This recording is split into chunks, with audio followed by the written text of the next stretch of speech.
Woo. Woof. Woof. Woof. Wow.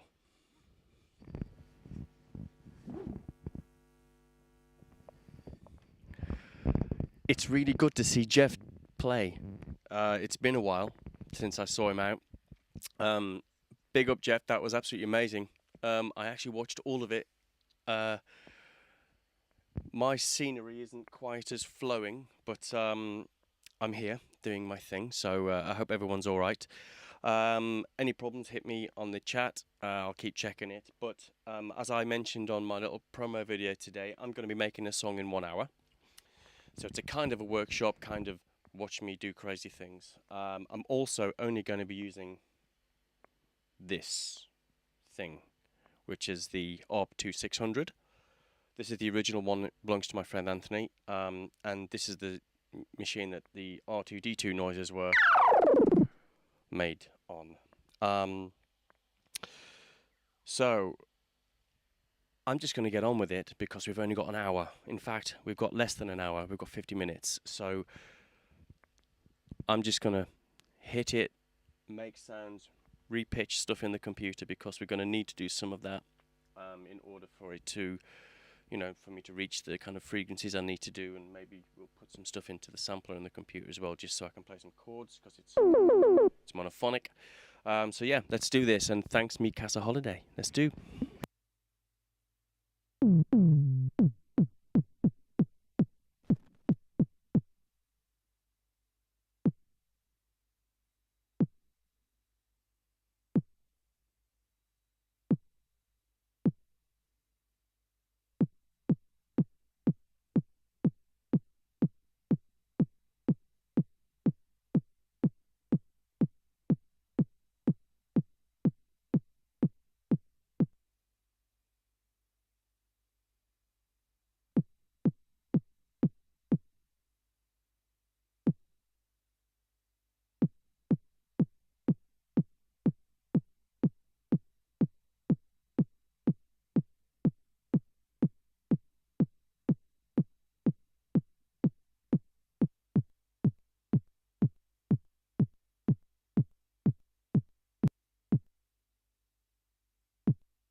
I'm just getting into it now. I just need to retime these reversed areas to make sure that they're sitting in the groove, and then I'll start to expand and arrange and maybe put some more top lines in.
Yo. So I think I've got something I can work with there. I've got 20 minutes left to arrange it. Try and get a 4-minute song or something like that. I think I've got enough parts. It's a shame the noise generator isn't working on this 2600, unfortunately. It's it's just not giving out. There's a couple of things need servicing on it, but that's what you get for choosing a difficult machine to work with. As you can hear, it's quite versatile. I've not actually managed to use any sample tracks or anything, so what you hear is literally what I've played on there, either reversed or chopped. A little tiny bit of EQ to enhance the top end, kind of for the hi-hats kind of stuff, whatever it is. So I'm going to arrange it, and then I'll see some of you on the hour, I guess. Okay, I better get to it.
Whew, there we go. So, obviously, all of the noises were made with this thing up here, and obviously it's quite hard to get, you know, organic, real sounding noises out of it, but it's a very dynamic piece of kit. It's not even working fully, but I think we've got something that sounds kind of like a song out of it. And also, what did we get to? How long is it? It's a radio edit. It's 3 minutes 40. So yeah, let me just check the levels. Yeah, that's alright in the background. So yeah, it's a radio edit. I guess this kind of sets it up quite nicely for a remix, because you know, that's quite limited, compared to if I was to use like everything else and get the percussion out and what have you. So this leaves it open for people to add whatever they want to it and really embellish the kind of core sounds of it. All I'm going to do with this is just double check clicks, trims, and maybe just extend the end by like 8 bars or 16 bars or something, just so we've got an actual ending. But as far as, you know, making a quick tune, we've made a quick tune. Thanks for watching. I hope it wasn't a waste of 50 minutes. We're going to go, I don't know what we're going to do actually. We're going to go backstage somehow, or we're going to stay here. Let me check my messages to have a chat. I'm going to do an hour of Q&A. So yeah, I'll await my instructions. But thanks for watching. It's a real pleasure to be able to do live streams. It's something I never really wanted to do, definitely not DJing wise, and to be able to still kind of connect with people visually is very important, I think, to say hi and, you know. So yeah, I'm going to stay here for the minute. I do have questions coming in, so I can answer some, but I'm going to stop this, or I'm going to turn it down really quiet in the background so that I don't have to hear myself. So 123 BPM, just so we had a bit of pace on it, so there was something to, you know, get a bit of action activity. If any slower, it would have been a bit of a difficult one to make with such a limited kind of soundscape. The ARPS 2600, like I said, it's a very old machine. This one belongs to Anthony Harrison, or Yis, or Rhythm Plate, and he's currently not living in England, so I'm looking after this baby for him. And it's been used quite a lot, really. I really like it. It's a very versatile machine, but it's like I say, it's a bit cranky. It's old. It needs a bit of a dust down and a bit of a service. So, yeah.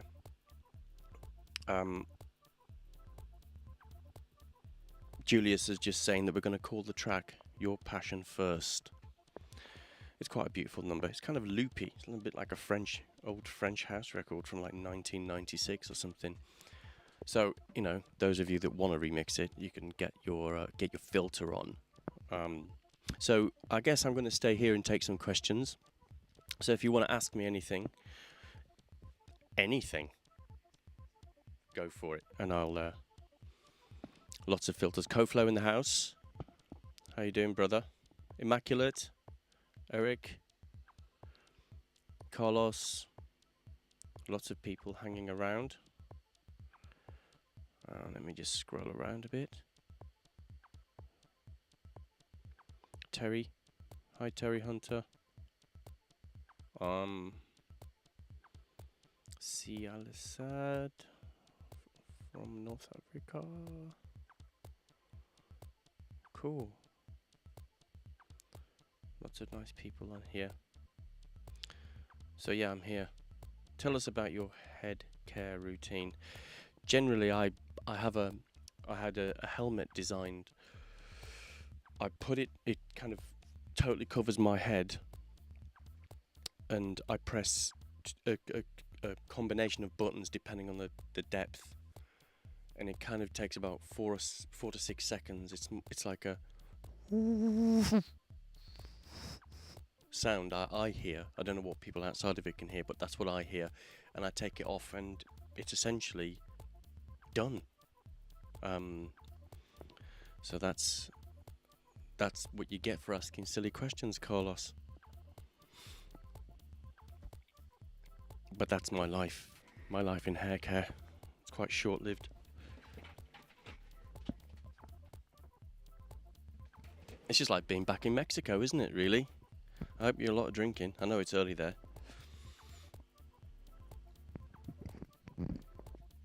Come on then, hit me with some questions.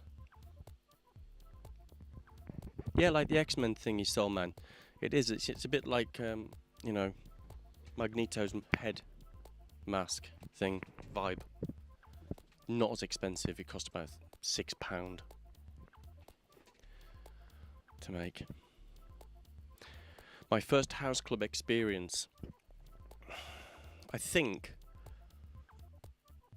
I'm talking before I was actually producing music. My first house club experience was probably in a place called Mansfield in Derbyshire in England, at a club called Hot to Trot, which was run by Russell Davidson and Peter, who they did their night Progress, which they then took to Ibiza not long after that. But yeah, Hot to Trot. I think, you know what, it wasn't. I think I actually played keyboards for Boy George on the first time I ever went out there. That was a vibe. An interesting vibe indeed. Tell us about your first house club experience. I provided DJ Immaculate with his helmet. Kemet in the house.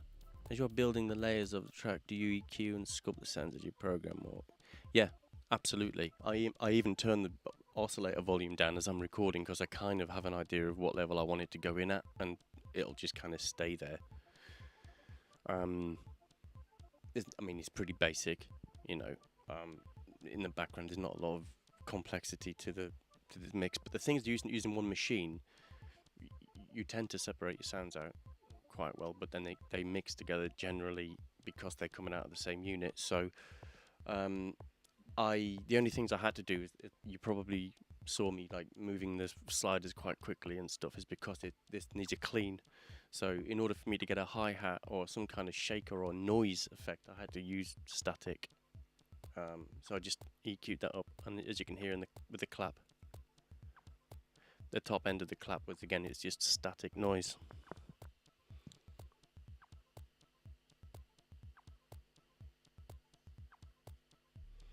Soulman 11. No, I didn't hear it in my head. I had no idea. I knew I wanted to put a kick down first, and I knew that the frequency of the filter on this won't go right down to like 50 hertz, etc. So, I had to pitch it down, which was the difficulty at the beginning. Bit of a jump. So yeah, that's that. CoFlow. It's Cubase. I've been using Cubase since it was Steinberg 24, like since 1992 or something like that. Tips in the house? That's correct. I do use Cubase. I'm a Cubase man. I don't use any outboard for mastering at all, Kemet. Everything's in the box, but my monitoring, as you can see in the background, is all external, because I don't like internal monitoring whatsoever. I cannot stand leveling inside the box on any system I've used. I tend to use I've got 3 level meters. I use a really cheap VU meter. Sorry about the noise on the microphone. I'm made of electric, so I generally feedback. I use an image stage line, just a cheap VU meter, and that gives me some kind of 4 red dots is good. I use the Dora loudness meter. I like this one because it has a persistence area, and it's very.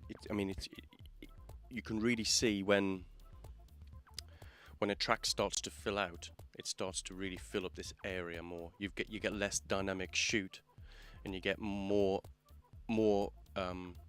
filled up area, and you still see the dynamics popping out the top.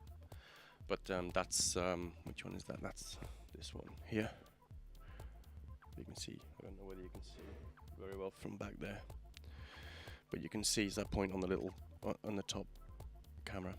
And then I use for frequency readouts and just checking frequency levels. I use Audio Scope 2813, which, to be honest, I couldn't live without. Roscoe from Jazzanova introduced me to that, and I know that Axel Reinemo uses one as well in the Jazzanova studio. So it was a thing I needed once I saw it, and I've never looked back. It was a really important piece of equipment. I use internally for limiting. I use Limitless. I think it's the best. Well, I'd say like I don't like using the word transparent. It's quite hard to hear it on things if you're careful. It also has a really nice ceiling on it, and I also use Master Check from NewGen for checking all of the different streaming platforms and things like that. So it's a bit boring, to be honest, but it's necessary. What monitors are you referencing on when making that beat? I'm using the Neumann's, the KH310s Terry. That's Terry Hunter in the background. I've got quite a lot of monitor speakers. A lot of them are in other people's studios, but I use NS10s. I think they're the best speakers that have ever been made. I use Tannoy System 8, which are the kind of the big ones in the middle, and then I use the Neumann KH310, and I use the LSM50, which is an AKG box speaker.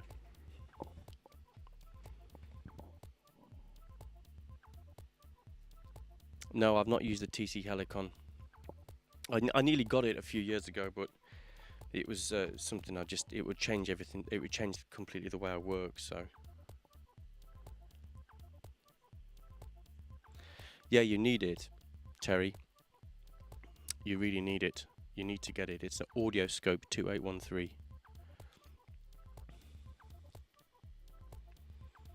Yep, Sea Line Woman was released today. I'm really happy about that. That was a really nice project to be invited on to produce. Dominique sang the lyrics originally, and Ollie from Real People contacted me and asked me if I would produce the song around them, so that we did like a cover version together. And then we got Octavio and Santos to do the horns, so he laid it up. It was like quite a lovely loose band kind of vibe to it. It's really nice. And then Chris Frank from Darlata did the guitars. Yeah, it took a little while to put together, but I think the outcome is really nice. It's really difficult one to make a version of Sea Lion Woman, but with Dominique's vocals, it wasn't that difficult. It suits only a certain type of voice, I think. And the original music's really basic and doesn't really have a structure to its arrangement. So it's again, it's hard to let it flow but hold it back into kind of bars and what have you. So yeah, a tough one. It's actually a Pinot Noir, Selman. Pinot Noir.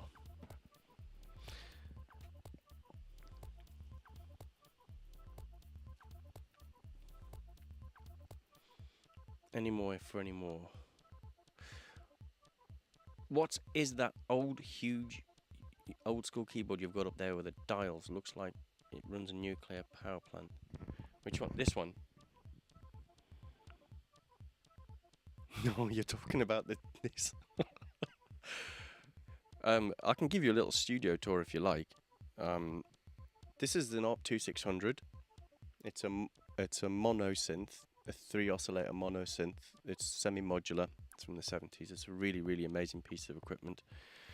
Here you can't really see it, but I have a almost pristine Juno 6, which is a beautiful polysynth from Roland. I have 3 Tysco Synth 60Fs, which I picked up really cheap. I love them. The filters were made by ARP at the time. I have a Nord modular. I have a DX11, which I love. It's a 4 modulator FM synthesizer. I've got underneath the Roland SH1000, the old mono synthesizer. This is the Mini Moog, obviously, which is the most iconic synthesizer. It's not mine, and I wouldn't ever fork out the amount of money that they cost to have these. This is my Fender Rhodes Mark II. I do have some very interesting pieces of equipment, actually. This, which I'll unplug it so you can see it, actually, because it's important. Not a lot of people know about this. This is a let me just turn that. This is really nice, and if you ever see one, you should buy one.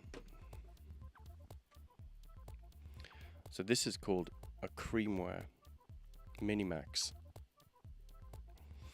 and it weighs about the same as a Labrador or a large poodle. I don't know why that just came to mind. It's a 12-note polyphonic mini Moog, and it's really good. It's very, very nice indeed. I have the Matriarch from Moog here at the back, or at the front, whatever. I've got the Korg Prologue. I think it's probably one of the best polysynths ever made. Up the top, which are all covered up from dust, I've got the ARP Odyssey original. I've got Korg Mono Poly. I've got the Juno 1, Alpha Juno 1 with the controller. Check that out. If I touch this, yeah, that's not earthed. Then I've got my modular system at the back, which is quite cool. Yeah, so quite a few cool little bits and bobs knocking around. Let me just turn this off.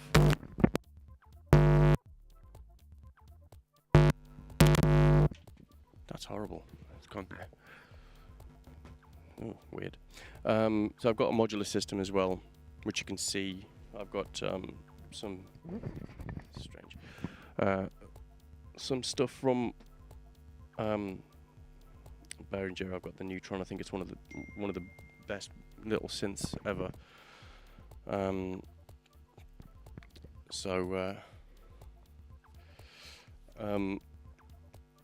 I've got a couple of touring machines in there, which are like random CV sequencers and stuff, and the Electron cycles, which I got that idea from Tomahawk Bank.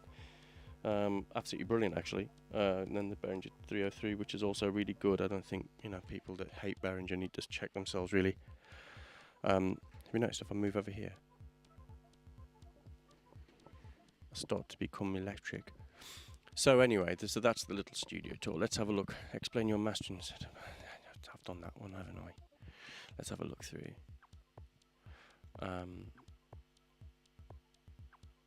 Funkin' Monkey. I did used to make video game soundtracks. Yes, I made many. About 32, I think. I did 32 video games. I was the sound designer on quite a few of the Tomb Raider games and composer on a couple. So yeah, that was a long time ago though. I kind of left that behind in 2004, and then moved on to doing freelance stuff. But I always had two jobs. I worked my day job, which funded me making house music.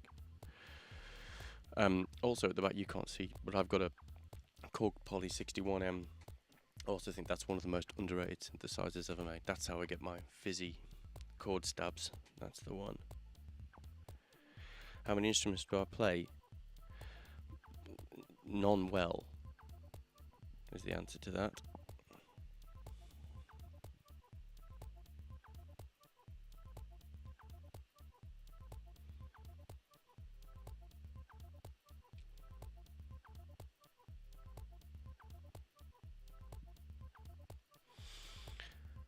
It's an old my story of when I started producing. That was a long time ago. I was a geek and I just used to play around on old school computers and things like that. So that's kind of where it started. And then I got a job doing video game music, which was kind of on that system. And then there was a transitional thing into making music with real instruments and recording to DAT tape and all that kind of thing.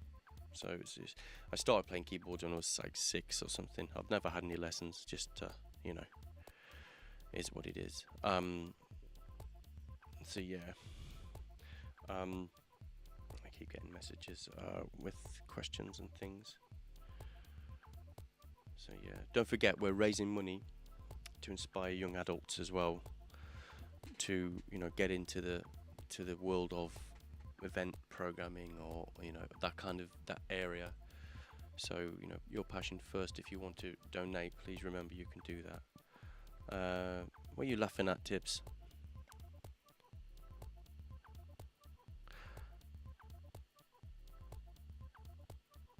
Yeah, you know, I don't have an 808, but I do have a RD8.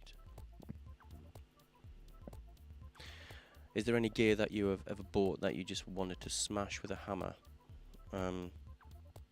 You know what? Yes, there is, but not for the synthesizer part of it.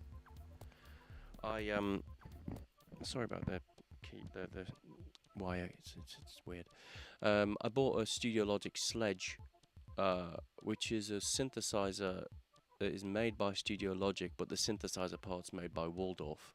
Waldorf make this, which is the XT and the XTK and the Pulse and stuff like that. They're an amazing kind of wavetable type of synth, as is the 3 oscillator Studio Logic Sledge, but the board in it that's not made by Waldorf, it needs to be hit with a dead cat. It's rubbish.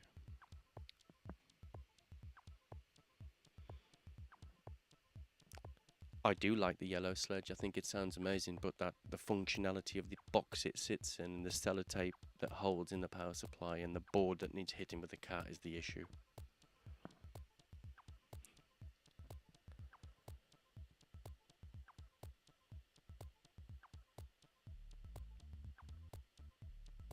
Which keyboard do you use most? You know, it's really difficult. I probably use my Fender Rhodes the most out of everything. I use my Prologue these days a lot, like all the time, because it's really, really versatile. And I use it's really random actually. I use the Matriarch mostly for bass. It's got an amazing pulse width on it. If you filter it down, it sounds like a bass guitar. It's crazy. You can't take my jokes, Terry. You can have anything else, but you can't take my cat joke.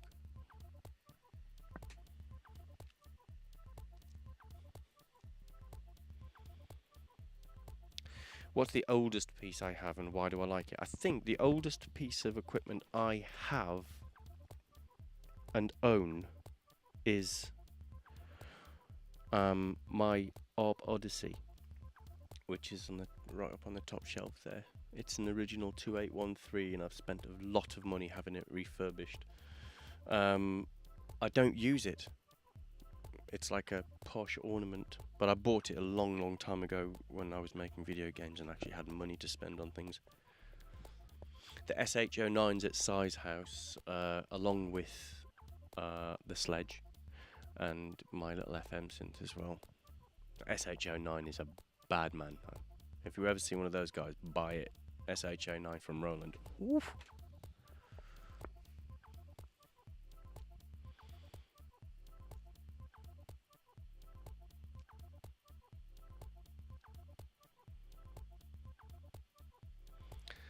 You know I do, Cody.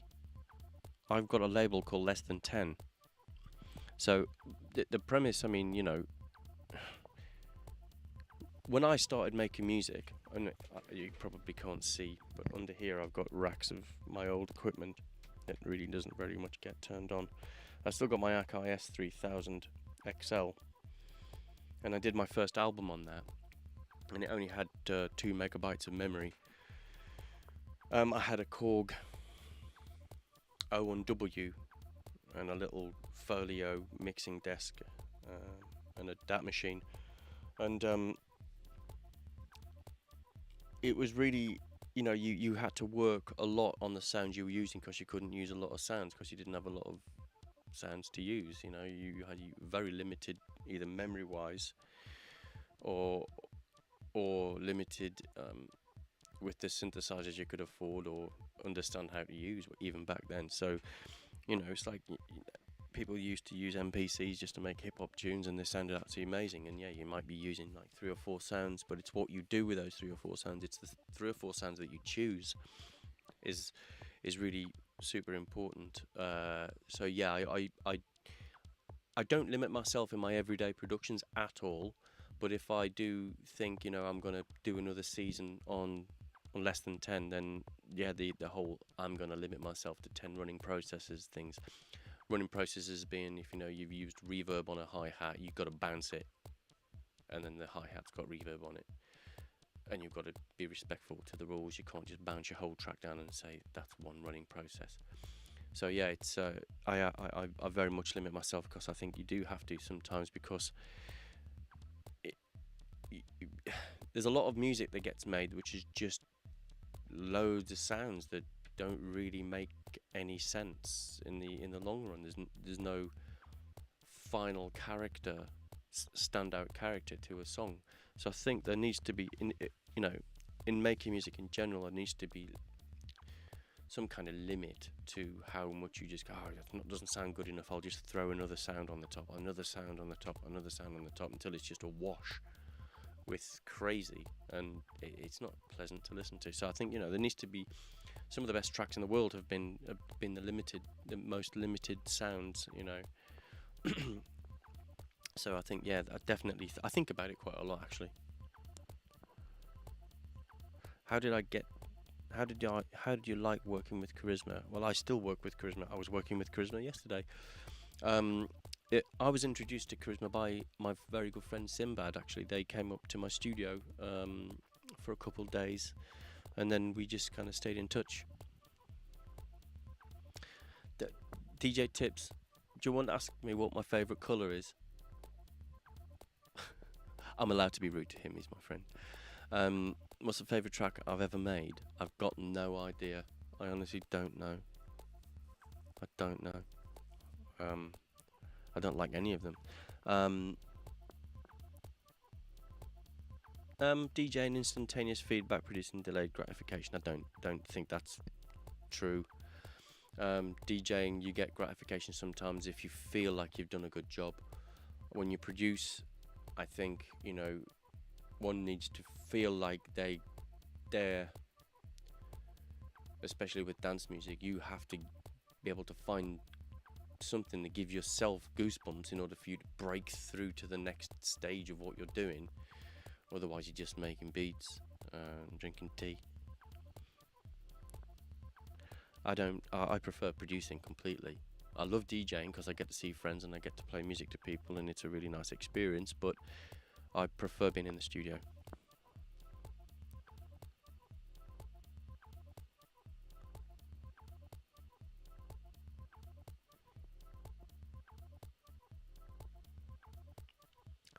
Tell us a little bit about your family. Do you have a dog? No. Kids? 2. Wife? 1. Who's the woman behind the man? Only joking. Amanda's the woman behind the man, and she keeps me safe in the head.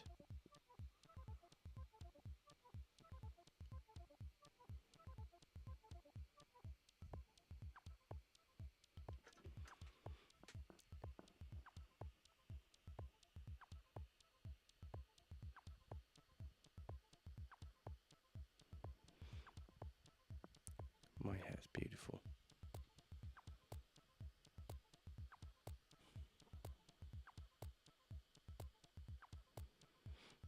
Did I miss any questions?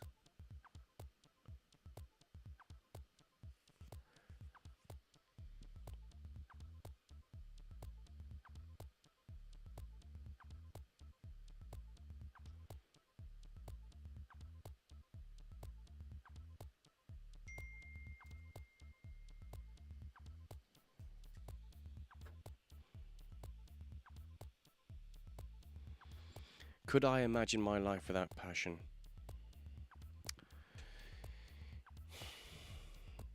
No, it's just completely, totally passion. I think from the moment I wake up in the morning, I look forward to drinking coffee. I look forward to making my children's lunches for school. I look forward to listening to them chitter chatter at the table as they're eating their breakfasts. I enjoy taking them to school. I'm checking my messages for work all the time. It's quite a busy. Well, my life never ever like stops to relax. Really, to be fair. So no, I couldn't. And I find what I do. I'm incredibly lucky to do what I do. I'm always surprised that I am able to do what I do. So if I haven't got passion, then I shouldn't be doing what I'm doing. I don't deserve it. So yeah, I 100% constantly have passion, and I can't imagine a life without it. Phil Gilman, do you have a fridge in the studio? Sorry, let me rephrase that. Do I have a beer fridge in the studio? No, but it's only about 7 meters walk to the fridge with beer in it, so that's all right.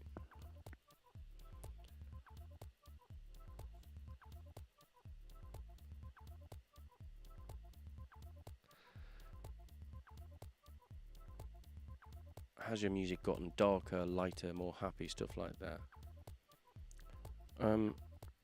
It's all over the place. It depends on the mood of either the vocal you're working with or the mood of the.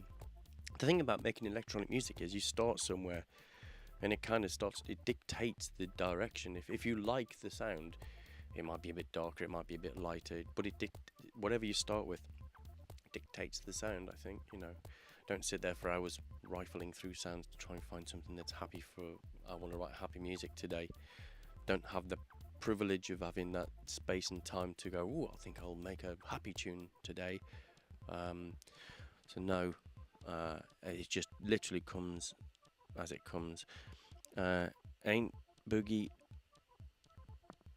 like F boogie. Do you have tracks on the shelf?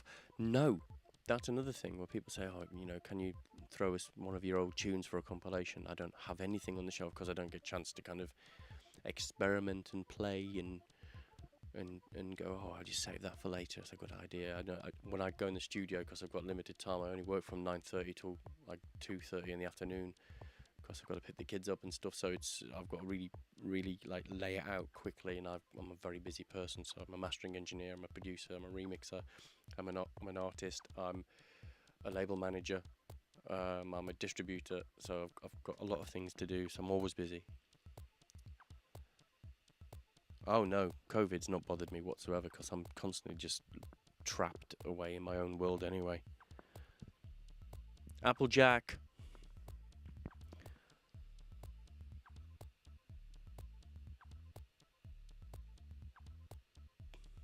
Do you grate with a song template, i.e. versus chorus bridge chorus? Only on my album. I have actually. Normally I don't, because I'm not really a big fan of generic song structure. I quite like things to go on a bit. But for my album I have actually, yes. I've been concentrating on making sure that there's an 8 section or a 16 section in the middle, which is different from the chorus and the verse, which kind of flow into each other. So yes, bit of both, no and yes. So what dance music producers am I digging these days, Casamena? Very few actually, because I don't really listen to a lot of dance music. I love it from a work point of view. I really see Tomahawk Bang and Koflo, their son is rising really quickly as newcomers. FKA Mash is a really interesting producer to watch from South Africa. Anytime Kuniyuki from Japan releases something, I'm always into it, you know, stimming, people like that. The more interesting people that are doing things, let's say, in their own way, in their own style, something that's more characterful.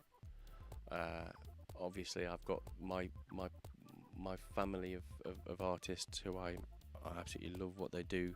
But it's like, again, it's more of a creative process more than sitting there and listening. We're all trying to create something exciting. If the studio's a house, are the kids in a house? Are the kids around outside the door? Are you working? No, my studio's at the end of my garden. It's a custom-built studio in my garage, away from the house. But they do come in. Yes, they do come in and start jumping around. Where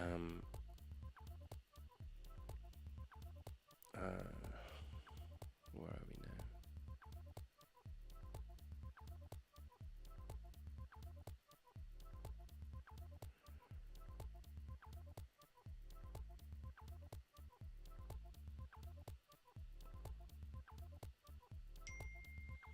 Whoop.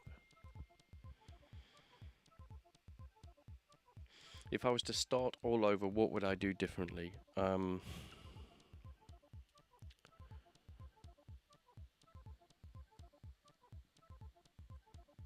I think not a great deal. I think I would really like to. When I started with my first record label in 1995, I think I would, if I was to do it all again, start with the business first, because that's what I do now, and then the music kind of thing, because I did it all music first, and then it just all piles up at the end. I think that's the only thing that kind of stresses you out as a music person. It's not your business isn't in place, but you've got my business is in place, so that's good. It's complicated and fussy, but yeah, I think that's probably the only thing. Maybe drink less wine.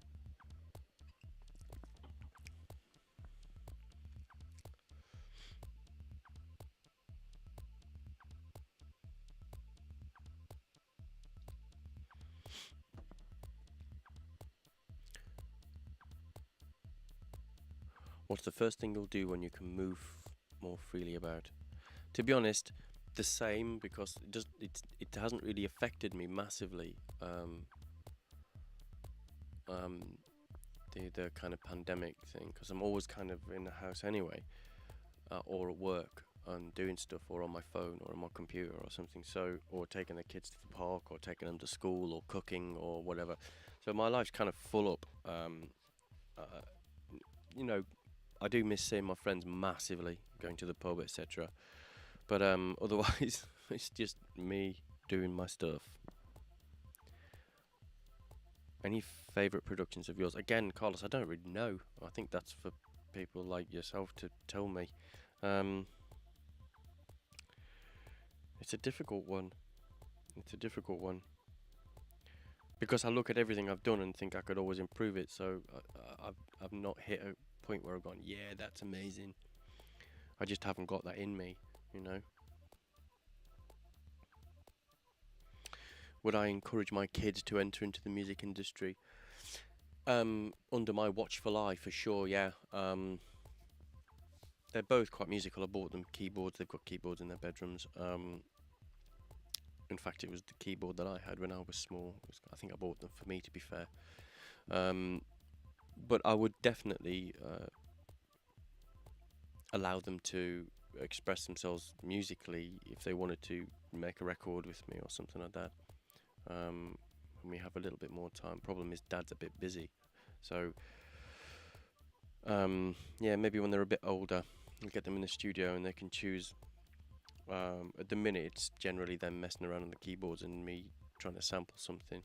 That's as far as it's got. They know what I do, and they like music very much. So I guess, yeah, absolutely. I would love for them to be music people. When you buy a new synth keyboard, do you use that a lot more than the others? Do you know? I do and don't, because I've bought things because I want to use that sound on my next record. So I hope the way I buy equipment these days, not a lot of this stuff was bought when I actually had money when I was working for video games companies.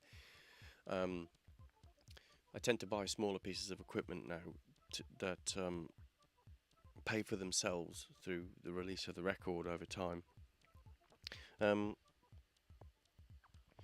yeah, I think sometimes you get a bit over.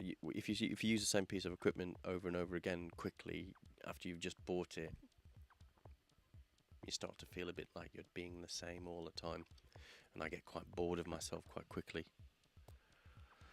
Yeah, I would like to go to the beach. How close is your new album to finished, Martin?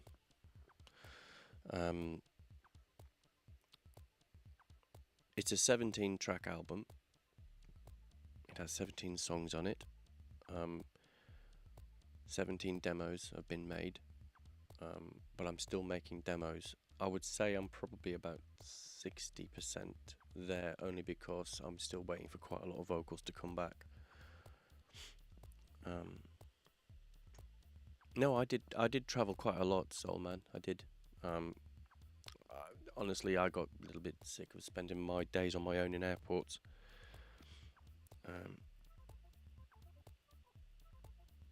Kemet, I'll give you a call early next week. Head Candy CD compilations from back in the day. Wow, they were cool, man. I don't think Head Candy are still around now. My favourite limiter plugin, Immaculate, is it's a really difficult one with mastering. I think people go for obvious stuff and follow other people's kind of ideas of how to do things. I don't think that's how it works. I think you generally find a way that works for you. I used for quite some time Dbx Mastering Limiter. I use Limitless now. I find it really suits the way I work. I don't normally master into limiters. I keep them off until I've kind of got my masters right. Then the limiter's there to help me in my it's like another gain stage. I use the Softube Console 1 because I really like having it an input and an output gain, because it gives different inputs to different plugins and stuff, so it's really nice to have that control. So yeah, Limitless is the one that I tend to use at the end of my process at the minute. I've been using it for a couple of years now, actually.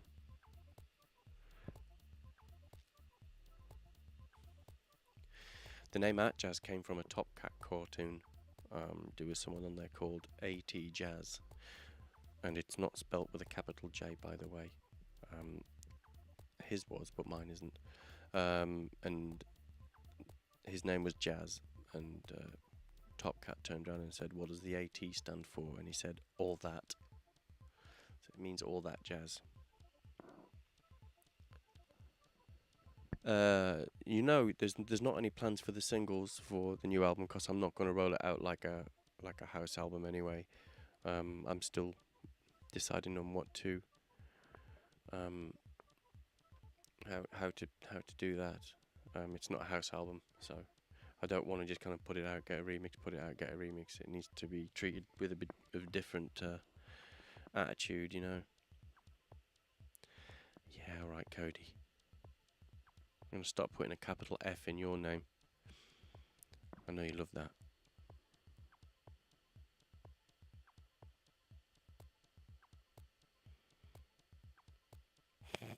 You won't like it. You won't like it if I do that. I had to learn how to write it properly. Got more questions coming in. No, I'm not going to sing a song, Julius. I was asked once to sing a song in South Africa in a township um, in the middle of 2,500 people. And I ended up singing My Old Man's a Dustman, who wears a dustman's hat and wears core blimey trousers and lives in a council flat. I don't think anybody knew what was going on, but it was either that or Run.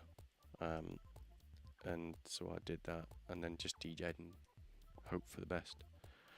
It was a strange night.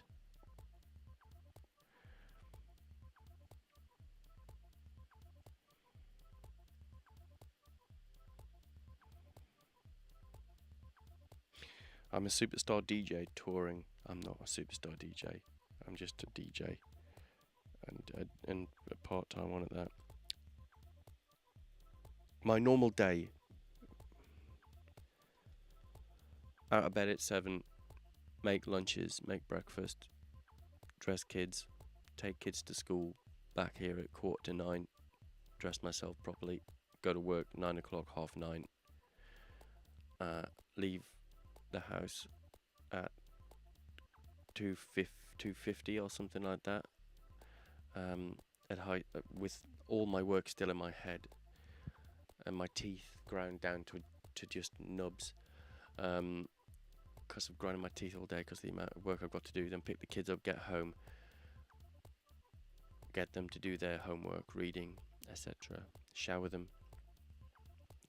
let them play on their iPads for a bit while I make their dinner, and then at some point I start to slow down and then go to bed and then just do it all again the next day. But yeah, I'm quite a busy person. What else? Have we got any more? What was your first band or track that inspired you to get into this biz? Do you know, I don't know, maybe it was listening to people like Level 42 and Sade and people like Luther Vandross and Alexander O'Neill, the kind of music I liked to listen to for myself. I'm thinking about the kind of music I wrote initially for myself was kind of like ambient music, some kind of trip hop kind of vibe to it. So it was all like kind of The Orb, things like that. Yeah.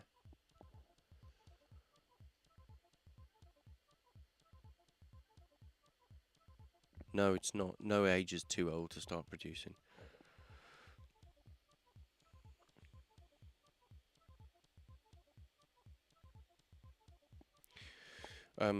The LUFS, for me, I used to have aim for 8.5, minus 8.5.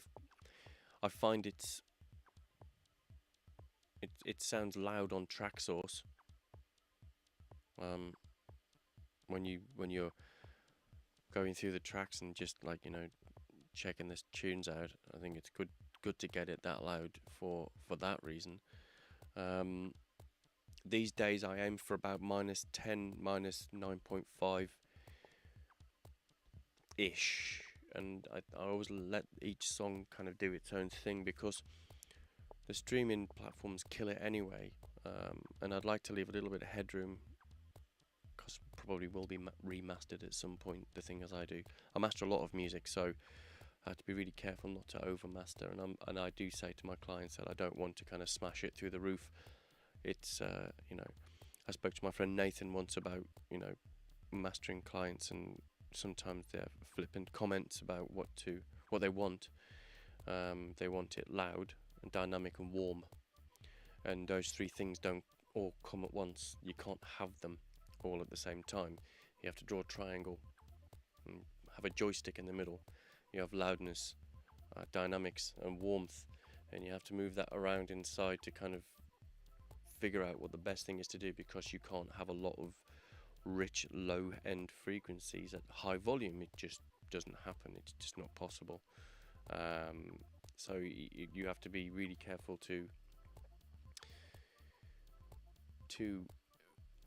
I think retaining kind of some kind of dynamic is really important these days, and nothing too toppy, because again, it's for people to listen to. It doesn't have to sound loud through a laptop speaker when you're buying music. I think we've all gotten into a bit of a habit of it all being, you know, there was the loudness wars years ago. I still think it's going on, to be honest. I don't like it. Masters that are too loud for me are just too loud. It kills the music. Probably why I don't listen to house music at home, really.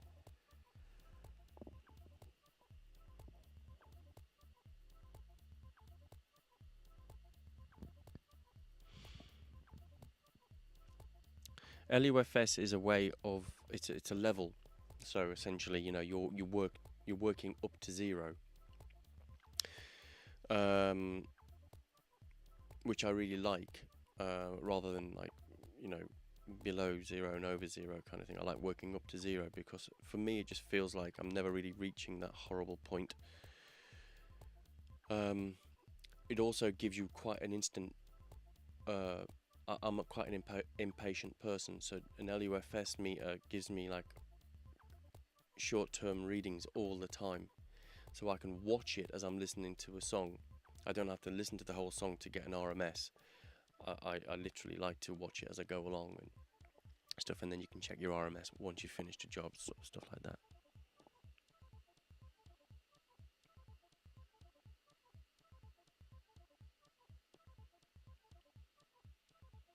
Yeah, I mean, you know,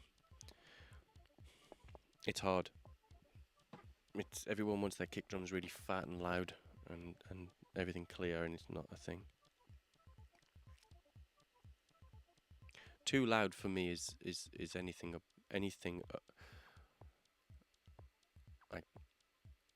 anything more than -8. If it goes into the -7s, it starts to saturate.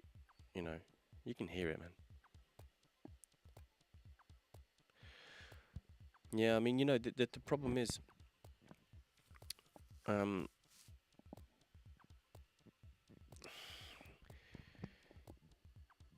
unless you remove loads of bottom end frequency, you can't really like brick wall masters anyway. That's the thing, you know. Your kick drums are always going to make a mess of something around 200 hertz or 315 hertz or something like that. So you just have to be really careful not to just make things too loud for the sake of it. You know, it's your music at the end of the day. It needs to be respected. Yeah, it's about 14, 16, dependent. Yeah, -14. It's quite a lot. I mean, it's a straight limiter. It literally just turns it down. It's not applying too much like dynamics. But the thing is, if your master is flat as a pancake and it gets turned down, it's going to be flat as a pancake, just lower. Having some dynamic means that when you turn your master down, there's still some movement, and I think it's more of a feeling it thing, especially in the digital world. You know, we have to allow for that.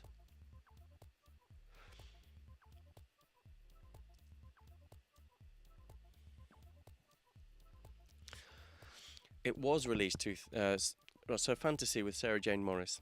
Thank you very much for the lovely comment, by the way. It was re-released on November the 13th, 2009. And I spoke to Sarah yesterday, which is really, really weird. It was originally released in 2004 on my own label. Smashed. You got it, Eric. Oh, by the way, if anyone goes onto my Instagram profile and sees it's blank, I've got no idea what's going on. Nah, the red's cool, man. You can go in the red. The red's is, you know, it's okay to be in the red. There's an understanding of what goes on. There's nothing above 0, so you just have to play with that top loudness carefully, you know.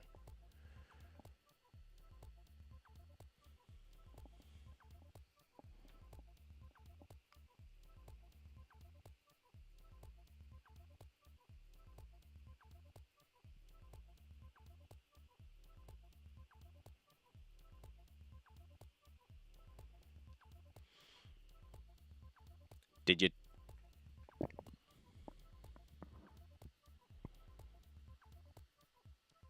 No, it's not for everybody tips. It's just a few people have contacted me saying, have you blocked me? And I haven't. It's just, It's happened to a couple of other people as well, where people can't see their profiles.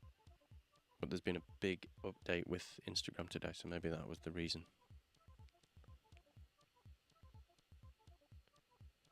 Have I missed any more questions? Any more for any more? We've got another 10 minutes.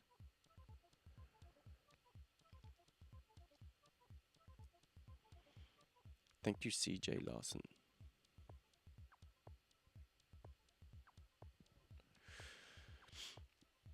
So yeah, I'm gonna, over the next few days, I'll just turn this up a little bit so we can just remember what it sounds like.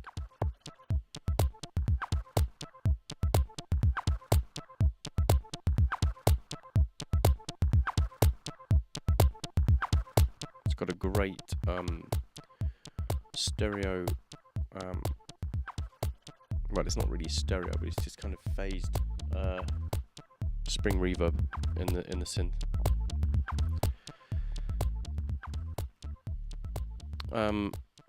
Favorite venue to play? You know, I've got a few actually. When Ocean Laude was living in Santorini, I played Casablanca there. That was really, really lovely. It's really small. It's actually tiny, but it's really, really amazing place to be. It's like another world. That was really, really beautiful. I played at the really beautiful warehouse in Cape Town for the We House Sunday guys. That was another really interesting place. Yeah, that was really nice. I love June in Paris. Is a really beautiful venue. Again, it's the venues that suit the music as well.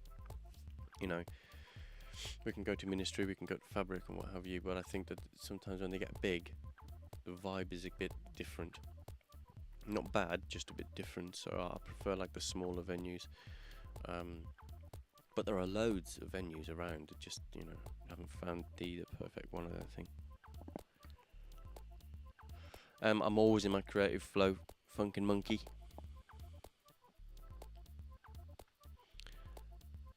Do I use UAD plugins? I do for making music. I've got 8 cores of UAD and a lot of plugins. I really like them. I think they're cool. I think they're nice tools. Yeah. I prefer the sound of some Waves stuff. Overall, I think I prefer the sound of Softtube stuff. It's a bit more transparent. But the thing about the UAD stuff for me, you turn it on to get a specific kind of sound. And I don't like the way they update stuff. It drives me nuts. Where they make things, it's the perfect thing. It's the perfect thing. Oh, we've done a new version and you've got to rebuy it. No thanks. So it's a little bit frustrating.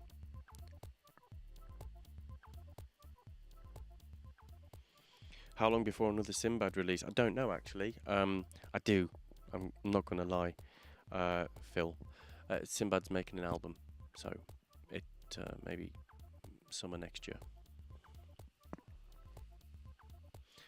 Any interest in releasing music from Brazilian producers? Are you serious, Rafa? Are you serious? I just said serious and Siri kicked in on my phone. Always is the answer to you, sir. If it comes with sushi, loads of beer and sake, yeah. Go on then, send it. You know, what is my muse? What inspires me creatively? I'm not allowed to not be creative because I'm really fortunate to do this job, so I better get off my backside and do it every day well. That's how I see it. It's not that I'm like, I get up in the morning and think, I deserve this. I'm gonna look at the sky it's gonna inspire. No, it's not about that. It's about, I know how lucky I am to do the job I do. So I am constantly aware of I have to be creative. And yeah, it's really frustrating when I can't be because I know I have to be. So I get really cross with myself.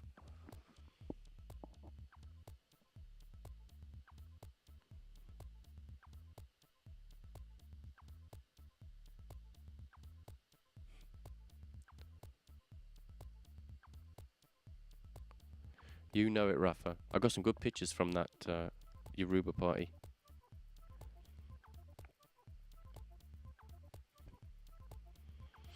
What is your interest in Fujio Akatsuka? So my interest in Fujio Akatsuka started with his daughter, who was a really good friend of mine. She lived in my town here and went to university here.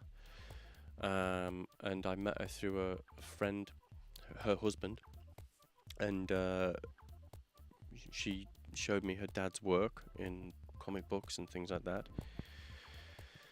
And I said, oh my goodness, you know, it'd be really good if we could get your dad to let me use his artwork. And it was pretty much a no, because Fujio Pro, the company, don't allow anybody outside their company to kind of use their work, and never have. And as I understand, he let me use some of the pictures from a particular comic book, but that's the only time it's ever happened. And when I on my 20 years of At Jazz, when I re-released the album as part of a compilation, I asked if I could reuse the graphics, and unfortunately it was a no, because again, that company can't be saying yes to me and no to everybody else. So I think his artwork is incredible. Obviously he sparked off that kind of manga vibe in the 50s in Japan, and you know, I've been a fan ever since I saw his first work. His Bakuban stuff is just incredible. Yeah, so I mean, you know, I'm into kind of art anyway, so that kind of stuff's just like literally like food, you know. You know what, Rafa? I really don't use virtual instruments. The only kind of virtual instruments I use is either like Contact for a sampler to sample real instruments, or like a piano, you know. Recently I started working with audio modeling in Italy. They do the Swan in solo instruments, which are insane. They're modeled instruments like violas, cellos, violins, double basses, horns, reeds, stuff like that. I use those as well because, again, they do something that nothing else can. But I can't remember the last time I loaded up it's been years since I loaded up a synthesizer plugin. I just don't use them.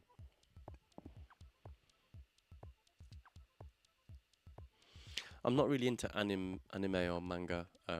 I used to love Akira back in the day, and I think I remember watching Ghost in the Shell and stuff like that. But the only stuff I really like is the Ghibli stuff, really. I watch it with my kids, like Totoro and stuff like that.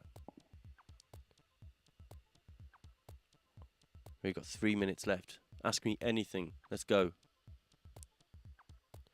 Yeah, it'd be lovely to do something with Jamie one day. Jimster's he's a super producer, a lovely guy, and yeah, it would be nice. Drop the hint.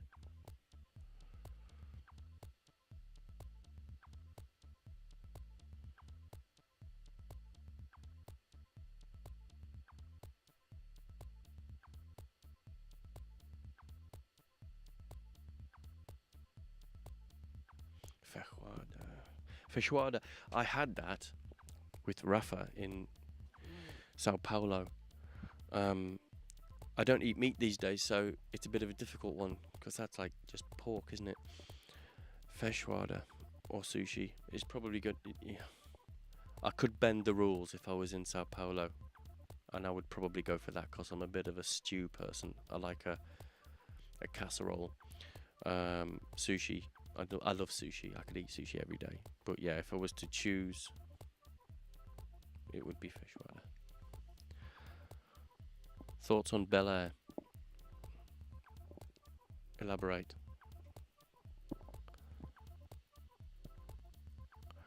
Oh, you know, I it would be nice to work with lots of different artists and designers, but I have my boy Stu, and he's my best mate. So, you know, it's a difficult one. That's like, you know, that's political. That is.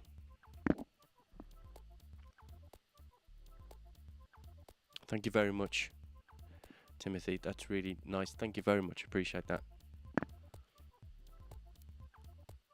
Wine or beer? See, this is what I'm talking about. We've got like 1 minute left. If I had to choose, it would be wine. but I do like beer, as Raphael Morais would guarantee what I said was true, actually.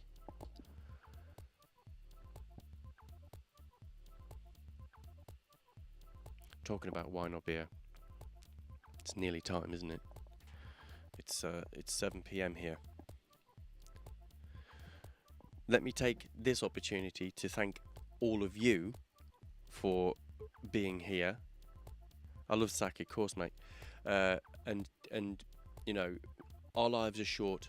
It's not a great thing to waste it. And I hope that, you know, what we're doing here with me Casa holiday and their weekend, and generating things like this for us to do something afterwards and raise money for decent causes is actually worth us spending a couple of hours now and again to concentrate on something. So I personally really appreciate it, and I know that Julius and the team would as well. And again, for all of you for just being here and just, you know me, I'm not quite I'm not normal. I'm a bit crazy, so I like a bit of a silly laugh, you know. And I just say, you know, thank you very much for spending your time with me today.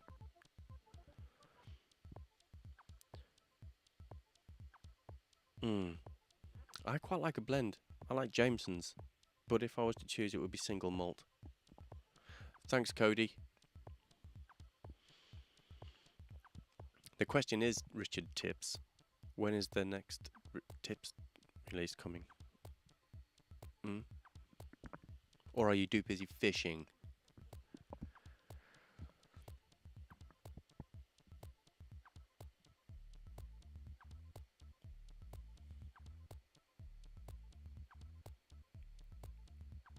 Thank you.